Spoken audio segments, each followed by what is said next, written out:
Last night, after more than 24 hours of obfuscation, Keir Starmer finally agreed to support the US and Israel's actions in Iran.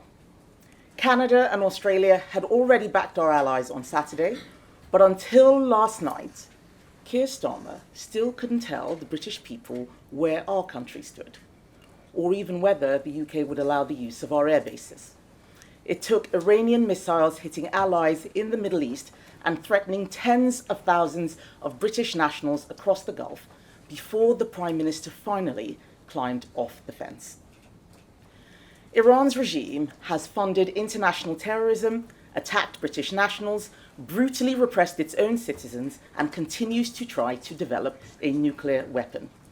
And yet, even this morning, the Foreign Secretary still can't say if the Labour government supports action against Iran. People in Britain will be wondering why our country's response has been so weak. The official explanation for the hesitancy is international law, but this is a fig leaf.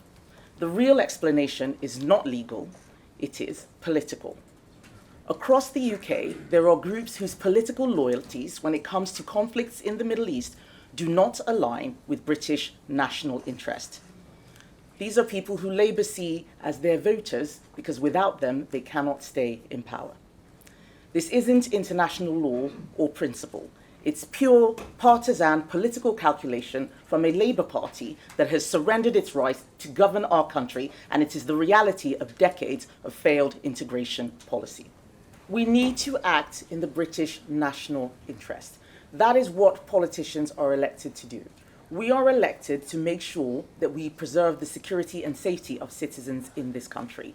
Iran is a threat to Britain, and we should do everything within our power to make sure that it is no longer a threat. The US was carrying out actions in its national interest. Our government couldn't say whether or not it agreed or disagreed with what was going on.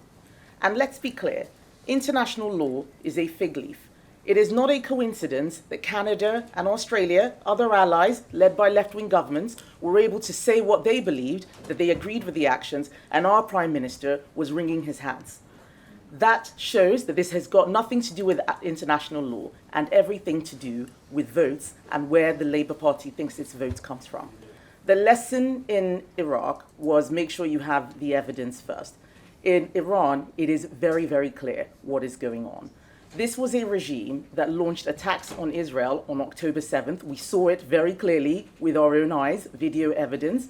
This is a regime that was supporting the Houthis, Hezbollah, Hamas, and has been attacking all sorts of ships in seas, things that our economy depend on, like shipping lanes. Our economy is very, very dependent on oil. All of these things are in our national interest. Iran in 2026 is not Iraq in 2003.